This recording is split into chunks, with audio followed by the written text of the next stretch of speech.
오늘 우리가 함께 읽은 이 본문에 보면 예수님께서 이 세상에서의 마지막 발걸음으로 여리고를 거쳐서 예루살렘으로 들어가시는 그런 내용의 말씀입니다. 이 예루살렘으로 들어오시기 전날에 이 베다니에서 이제 하룻밤을 머무신 후에 종려주일 아침에 그 베다니를 출발해서 벳바게에 이르렀을 때 제자들을 그 동네로 보내시면서 맞은편 마을로 가서 아직 아무도 타지 않는 새끼 나귀를 끌고 오라, 그렇게 예수님이 말씀을 하셨습니다. 그리고 그 제자들이 가서 그 예수님의 말씀대로 새끼 나귀를 끌고 와서 그 나귀 위에 자기들의 이 겉옷을 얹어 놓았습니다. 그리고 예수님께서 그 벳바게에서부터 나귀를 타시고 이제 감람산을 거쳐서 기드론 시내를 통과하여 예루살렘으로 들어가고 계셨습니다. 그때 수많은 사람들이 예수님을 열렬히 환영했습니다. 그 환영하는 무리들 가운데는 많은 사람들이 자기들의 이 겉옷을 벗어서 예수님이 가시는 길에다가 이제 깔아놓습니다. 겉옷을 벗어서 겉옷을 길바닥, 예수님이 가실 그 길에다가 펴놓습니다. 오늘 우리가 읽은 본문에서는 많은 사람들이 자기들의 겉옷을 길에 폈다라고 기록되어 있지만 이 마태복음에 똑같은 내용이 기록되어 있는데요. 그 마태복음에는 무리의 대다수가 그렇게 했다라고 기록이 되어 있습니다. 오늘 읽은 마가복음에는 많은 사람들이 겉옷을 벗어서 예수님이 가실 길에다가 펼쳐 놓았다 그랬는데, 이 똑같은 내용이 마태복음에서는 대다수의 사람들이 그렇게 했다, 그렇게 기록됩니다. 다시 말하면 예수님을 환영하는 거의 모든 사람들이 예수님께서 나귀를 타고 오시는 그 길에다가 자기들의 겉옷을 펼쳐 놓았다라는 그런 뜻입니다. 그렇다면 여러분, 왜 예수님께서 나귀의 등에 자기들의 이 겉옷을 얹어 놓도록 제자들에게 그렇게 허락을 하셨을까? 그리고 왜 제자들은 예수님이 타고 가실 나귀 등에다가 자기들의 겉옷을 벗어서 올려놨을까라는 겁니다. 그리고 예수님을 환영하는 대다수의 사람들이 왜 자기들의 이 겉옷을 벗어서 길바닥에다가 펼쳐 놓았을까라는 겁니다. 우리는 그와 같은 이유를 그 사람들이 외친 말 속에서 찾아볼 수가 있습니다. 많은 사람들이 자기들의 겉옷을 길에다 펴놓았고, 그렇지 못한 사람들은 들에서 벤 나뭇가지를 길에다가 펼쳐 놓았습니다. 그리고 본문 9절과 10절에 보면 호산나 찬송하리로다, 주의 이름으로 오시는 이여 찬송하리로다, 오는 우리의 조상 다윗의 나라여 가장 높은 곳에서 호산나라고 했습니다. 여기서 호산나라는 말은요, 지금 구원하소서라는 그런 뜻이 있습니다. 주의 이름으로 오시는 메시아이신 당신께서 지금 우리를 구원하여 주시라라는 그런 소망이 담기는 노래인 겁니다. 그들이 기대하고 바라고 소망하는 나라는 오늘 본문 10절에서 말씀한 것처럼 다윗의 나라입니다. 그들이 지금 바라고 소망한 것은 다윗의 나라예요. 이 다윗의 나라는 이스라엘 백성들이 회복하고 싶은 온전한 나라입니다. 메시아가 오셔야만 회복이 가능한 나라가 바로 다윗의 나라인 겁니다. 그들은 불과 며칠 전에 그 다윗의 나라를 회복할 메시아의 모습을 그들은 예수님에게서 며칠 전에 그들은 봤어요. 오늘 본문 바로 앞에 나와 있는 마가복음 10장 46절 이하에 보면 거기 바디메오 사건을 통해서 우리가 잘 아는 그 바디메오 사건을 통해서 예수님께서 다윗의 나라를 회복할 메시아다라고 하는 그런 생각을 갖게 됩니다. 또 시각장애이자 거지로 살던 그 바디메오가 예수님께 자신을 고쳐달라고 하면서 예수님을 다윗의 자손 예수여 나를 불쌍히 여기소서 라고 부릅니다. 이처럼 예수님을 향해서 거듭 다윗의 자손이라고 불렀고 예수님은 그렇게 부른 바디메오를 전혀 꾸짖지 아니하시고 그의 눈을 고쳐서 보게 해 주셨습니다.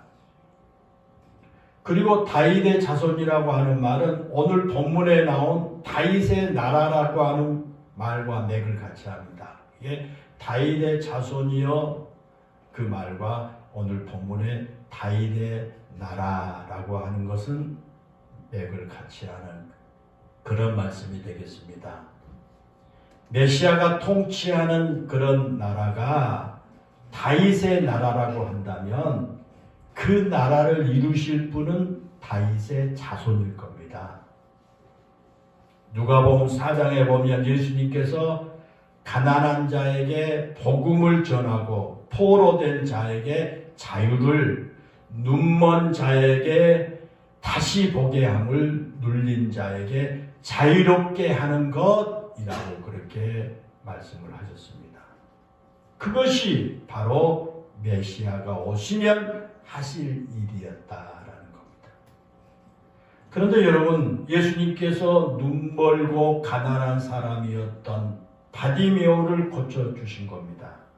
그것은 예수님께서 메시아다라고 하는 사실을 보여주는 아주 중요한 사건이었습니다. 그러기에 그 바디메오의 그 일을 본 이 사람들은 이분이야말로 우리가 그렇게 기대했던 메시아가 맞구나 라는 생각을 하게 된 것입니다.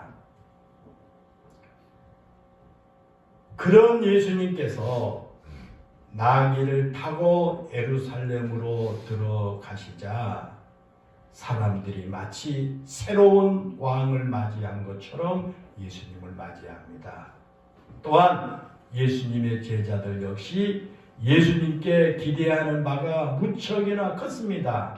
그래서 자신들의 겉옷을 나귀 등에다 얹혀놓은 겁니다. 그리고 백성들은 자기들의 겉옷을 벗어서 길바닥에 펼쳐놓습니다. 그 당시에 자기들의 겉옷을 벗어 맞이한다고 하는 것은요, 왕을 영접하거나 새로운 왕이 즉위할 때 백성들이 왕에게 보여줄 최고의 존경의 표시가 자기 겉옷을 이제 펼쳐 놓은 겁니다. 최고의 존경하는 마음으로 그렇게 한 겁니다. 우리가 그런 내용을 열왕기 하 9장 13절에 보면요, 북이스라엘 백성들이 에후를 새로운 왕으로 모실 때 자기들의 겉옷을 가져다가 에후의 발밑에다 깔면서 에후는 왕이다 라고 외친 것을 보게 됩니다. 마찬가지로 지금 제자들이나 백성들이 예수님을 자기들의 왕으로 맞이하고 있는 거예요. 그래서 자기들의 겉옷을 벗어서 예수님이 타시는 나귀의 등에다가 펼쳐놓고 자기들의 겉옷을 이제 벗어서 예수님이 가시는 길바닥에 펼쳐놓은 겁니다. 그런데 여기서 우리가 한 가지 생각해 볼 것이 있습니다. 그것은 제자들이 그 예수님이 타신 나귀의 등에다가 얹혀드렸던 그 겉옷과 백성들이 예수님께서 가시는 길목에다 펼쳐드렸던 그 겉옷이 어떤 것이냐라는 겁니다. 그 당시에 유대인들은 이 겉옷을 자기들의 생명만큼이나 중요하게 여겼던 것입니다. 특별히 가난한 사람들에겐 더욱더 그랬습니다. 이 구약 시대나 예수님 시대는 가난한 사람들은 대부분 겉옷과 속옷을 한 벌씩만 가지고 있어요. 겉옷 한 벌, 속옷 한 벌. 그게 가난한 사람들이었어요. 그래서 율법에 보면 그러잖아요. 겉옷을 저당 잡았을 때는 반드시 해가 지기 전에 돌려주어야 한다. 이게 율법이었어요. 출애굽기 22장 26절부터 27절에 보면 내가 만일 옷을 전당 잡거든 해가 지기 전에 그에게 돌려보내라. 그것이 유일한 이 옷이라. 그것이 그의 알몸을 가릴 옷인즉 그가 무엇을 입고 자겠느냐. 그가 내게 부르짖으면 내가 들으리니 나는 자비로운 자임이니라 그랬습니다. 낮에는 자신의 몸을 거치는 겉옷이지만 추운 밤이 되면요 그 겉옷은 자신의 몸을 가릴 이불 역할을 한 겁니다. 그런데 만약에 그 겉옷이 없으면 그는 밤에 추위에 떨어야 하고 그런 추위에서 원통함으로 하나님께 기도한다면 하나님께서 그를 불쌍히 여기셔서 그 옷을 저당 잡은 사람에게 벌을 내리신다. 그렇게까지 말씀을 하셨습니다. 그만큼 유대인들에게 이 겉옷은 생존에 아주 중요한 것입니다. 그래서 가난한 사람들에게 이 겉옷은 재산 목록 1호이자 생명이나 다름없는 가장 소중한 것이 겉옷이었습니다. 그런데 예수님의 제자들과 백성들이 그렇게 중요한 겉옷을 길에다가 이제 벗어서 펼쳐놓은 겁니다. 그것은 그만큼 예수님을 중요한 분으로 인정했다고 하는 고백이기도 합니다. 내 생명을 다 드릴 만큼 당신은 나에게 소중합니다. 라는 고백이 바로 겉옷을 벗어서 드린 것이었습니다. 그들은 예수님을 그렇게 소중하게 생각했습니다. 그들은 오랜 기간 동안 로마의 압제로 인해서 많은 고통을 겪고 있었습니다. 뿐만 아니라 그 당시 종교 지도자들이라고 하는 바리새인들이 정치와 야합해가지고 백성들의 마음을 위로해 주지를 못했습니다. 종교의 사명이 백성들을 위로해 주는 겁니다. 그런데 그 당시 종교 지도자들이 그것을 못했습니다. 오히려 자신들의 의를 내세워서 자기들처럼 하지 못한다고 백성들을 정죄하기도 했습니다. 그리고 그 당시 최고의 종교 지도자들이라고 하는 이 대제사장들은 로마 황제와 왕의 눈치를 보느라고 대제사장들이 여념이 없습니다. 그런 상황에서 대부분의 사람들은 하루 벌어서 하루 먹고 살기도 힘든 아주 그런 하층민들이었습니다. 일터에 나가서 일하고 싶어도 일거리가 없어서 굶주려야 하는 사람들이 많았습니다. 여러분 우리가 잘 알고 있는 이 오병이어 사건은 여러분 잘 알죠? 오병이어 사건이 그런 것을 잘 보여줍니다. 예수님께서 벳세다 광야에서 말씀을 전하실 때 남자만 5,000명이 모였습니다. 그런데 그들이 예수님의 말씀을 듣고 싶어서 그렇게 그곳에 모인 게 아니에요. 밖에 나가서 일해서 가족들을 먹여야 살려야 하는 사람들이 일거리가 없어서 거기에 그렇게 모인 겁니다. 그래서 예수님께서 떡 5개와 물고기 2마리로 그들을 배불리 먹여주시니까 그 다음 날에도 먹을 것을 기대하고 예수님께 찾아온 겁니다. 요한복음 6장 26절에 보면요, 예수님께서 그들에게 너희가 나를 찾는 것은 표적을 본 까닭이요. 그렇죠? 떡을 먹고 배부른 까닭이로다 그랬어요. 예수님께 어떤 말씀을 기대하고 그들이 찾아온 게 아니라 그들이 그렇게 가장으로서 가족들을 이제 먹여야 되는데 일거리가 없어서 일을 못하고 있고 그런데 예수님이 계신 곳을 가봤더니 보리떡 5개 물고기 2마리로 5,000명을 먹인 거예요. 그걸 본 거예요. 그래서 그들이 그렇게 떡을 배불리 먹었던 그런 까닭으로 그 다음 날도 예수님 앞에 찾아온 거다 그 말이에요. 그만큼 그들에게 먹고 사는 것이 아주 중요한 문제였습니다. 더구나 가난했기 때문에 먹고 사는 문제가 너무너무 중요한 겁니다. 그런데 그들의 그런 가난을 염려해 주는 사람이 아무도 없었어요. 그런 가난한 자들을 위로해 줄 사람도 아무도 없었어요. 종교 지도자들이나 정치 지도자들 그리고 가진 자들 그 누구도 그런 백성들의 아픔이나 백성들의 고통을 헤아리지 않고 그들에게 공감하지도 않은 거예요. 그런데 그렇게 가난하게 살던 사람들이 자기들의 겉옷을 벗어드린다는 것은요, 자신의 전부를 내놓는 것과 같아요. 그렇죠? 그들은 그런 마음으로 지금 예수님을 영접합니다. 예수님을 통해서 새로운 나라가 이루어질 것이라고 하는 그런 기대를 가지고 그렇게 예수님을 영접합니다. 그들이 바라는 것은 새로운 나라가 이루어지는 거예요. 자기 고국 이스라엘이 새로운 나라가 이루어진 것을 기대하고 이분이 우리의 왕이 된다면 우리나라가 새로운 나라가 될 것이다.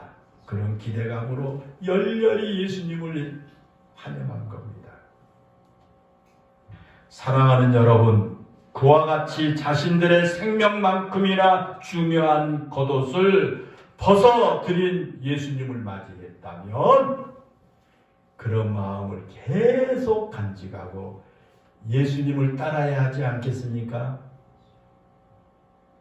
그런 기사와 이적과 표적을 보고 그렇게 열렬하게 자기 생명과 같은 겉옷을 다 벗어주면서까지 예수님을 환영했다면 그 마음 변하면 안 되잖아요. 그렇지 않습니까? 그 마음 변치 않아야 될 겁니다. 그런데 여러분, 그들의 마음이 변하고 말았습니다. 그들의 그런 마음이 변했습니다. 그런 그들이 변질되고 말았습니다. 이제 드디어 메시아의 나라가 오겠구나라고 생각했던 제자들이 예수님께서 붙잡히실 때 모두 다 뿔뿔이 그런 사람들이 도망을 치고 말았습니다. 예수님을 맞이하면서 다윗의 나라가 회복되기를 꿈꾸었던 사람들이 불과 며칠 만에 돌변해가지고 예수님을 십자가에 못 박으라 소리치는 무리가 되고 만 거예요.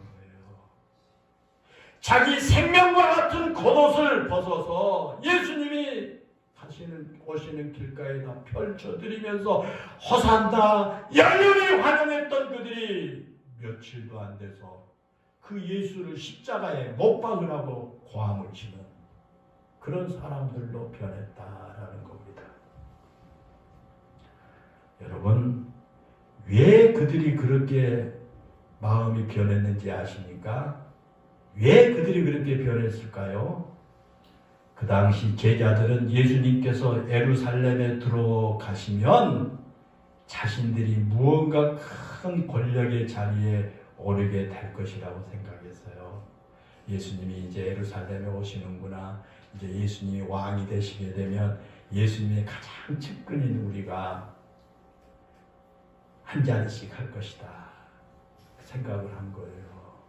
요즘 정치인들 보세요.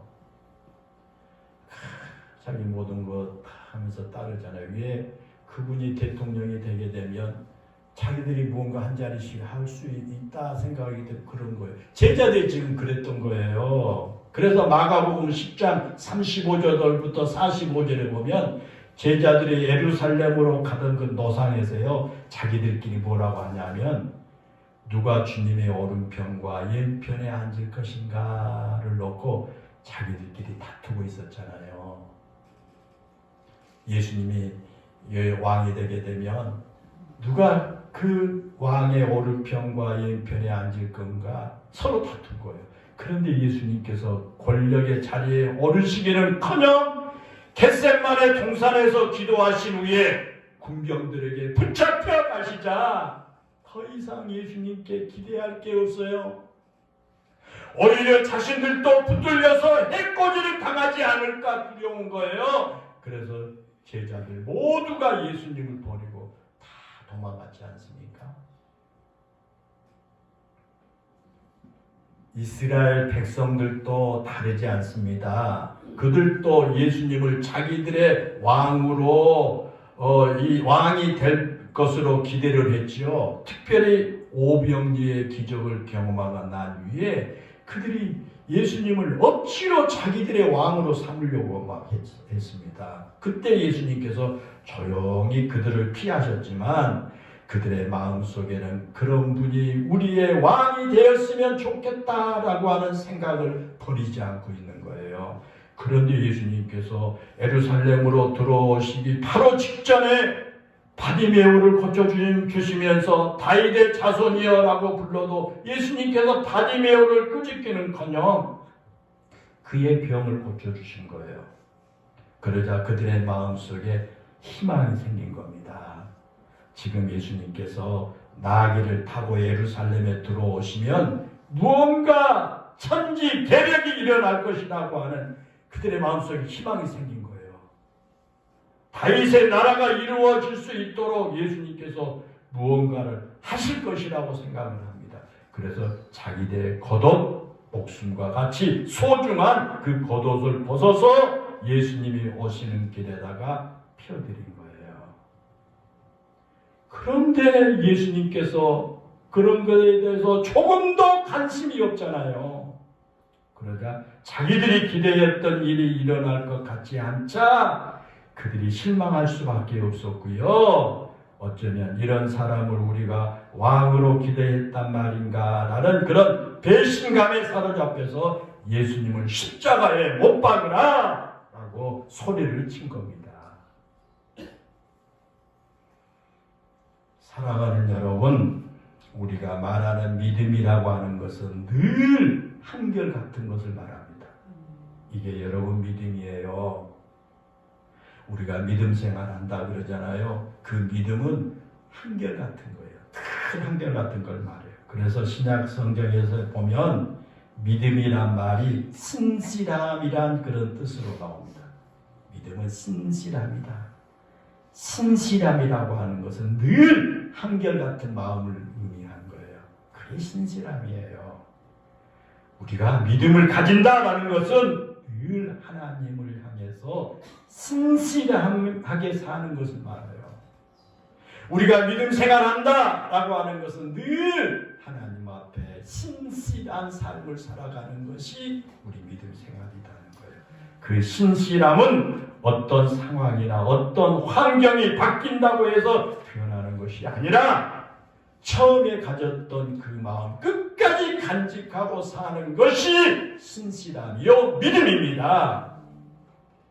내 생각이나 내 논리에 따라서 변하는 것이 아니라 하나님을 기준으로 삼고 하나님이 나를 어디로 인도하시든지 늘 한결같은 마음으로 순종하며 따르는 것이 바로 신실한 믿음인 겁니다.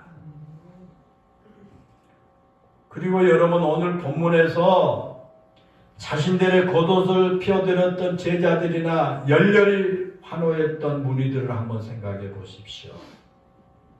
그 제자들 또 백성들을 한번 생각해 보세요. 그들은 자기들이 처한 상황이 바뀌자 예수님 버렸잖아요. 그들은 자기들이 처한 상황이 바뀌자 예수님을 등졌지 않습니까? 끝까지 예수님 신뢰하고 예수님께 한결같은 믿음을 보여야만 했지만 그들은 그렇게 하지를 않았습니다. 한편으로 여러분, 초대교회 성도들 한번 보십시오. 이제 그 사람들은 거기까지 말하고 그 다음에 초대교회 성도들을 한번 여러분 생각해 보세요. 그들은요 엄청난 박해와 핍박 가운데 신앙생활을 했잖아요. 로마 제국의 엄청난 억압 속에서 그들의 믿음을 유지한다는 것은요 쉽지가 않아요. 너무너무 어려웠어요. 그럼에도 불구하고 그들은 목숨을 걸고 믿음을 끝까지 지켰습니다. 그들은 엄청난 박해와 죽음 앞에서도 결코 믿음을 포기하지 않았습니다. 때로는 춥고 배고프고 목베임을 당하는 순교의 길도 묵묵히 그들을 참아냈습니다. 또한 그들이 현실과 타협하지도 않았고 권력 앞에 무릎을 꿇지도 않았으며 혹독한 환경에 자신을 굴복시키지도 않았습니다. 오직 그들은 하나님만 바라보며 끝까지 믿음을 지켰습니다.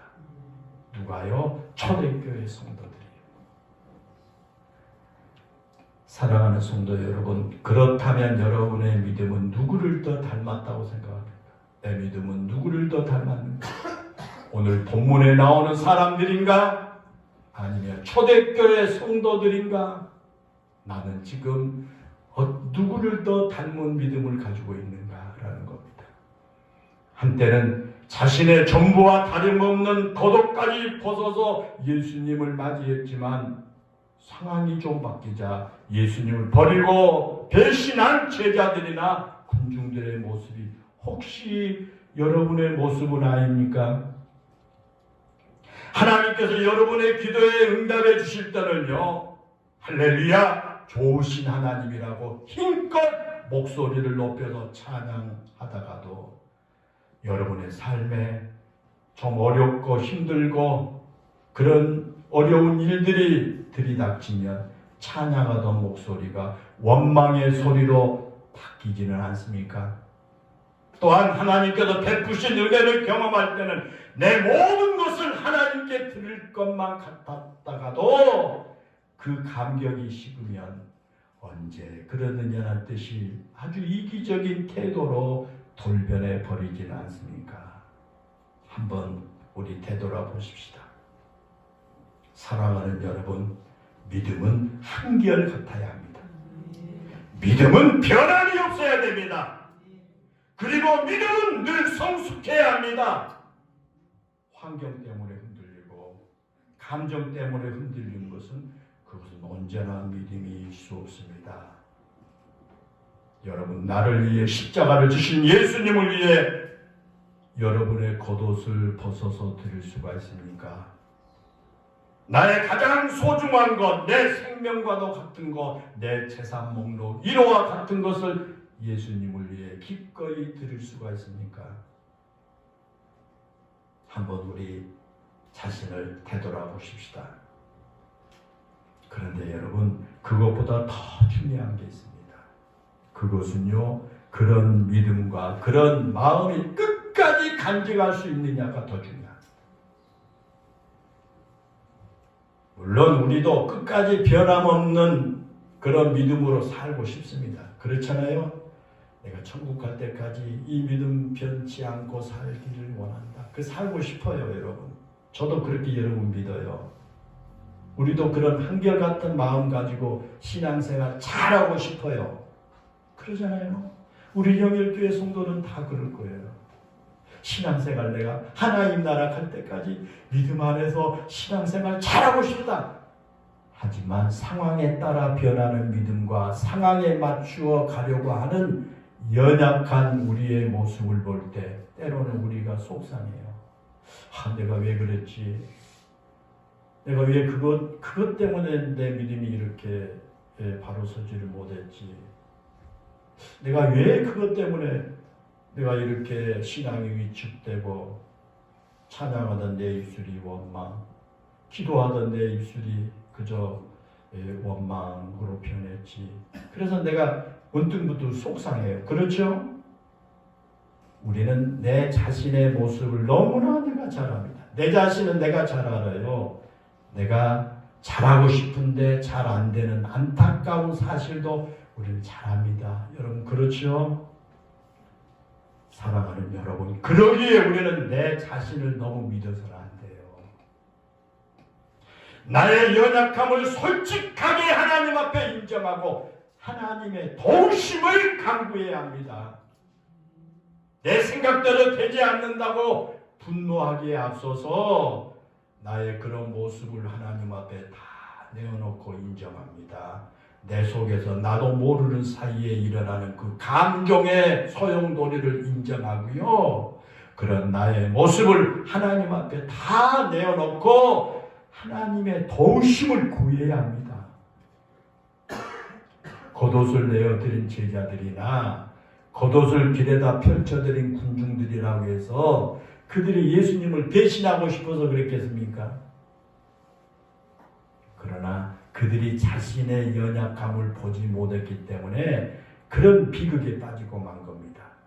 자기들 속에 있는 그 연약함을 보고 하나님의 도우심을 구했더라면 그런 생각이 들어요. 사랑하는 성도 여러분, 오늘 종료주의를 맞이해서 예수님 앞에 여러분의 연약함을 솔직하게 인정하시기를 바랍니다. 겉옷을 내어드린 그 믿음이 변함이 없는 믿음이 될 수 있도록 하나님의 도우심을 구하며 그런 연약한 여러분을 하나님께 맡기는 그런 믿음으로 사시기를 바랍니다. 그러면 하나님께서 여러분을 붙들어 주시고요. 여러분의 믿음을 더욱 견고하게 해 주실 것입니다. 기도하십시다. 은혜롭고 감사하신 하나님, 오늘 종료주일을 맞이해서 예수님이 예루살렘으로 입성하실 때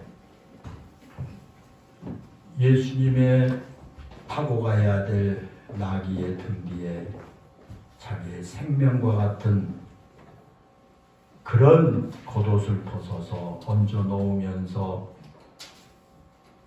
예수님에 대한 충성을 다짐했던 제자들이나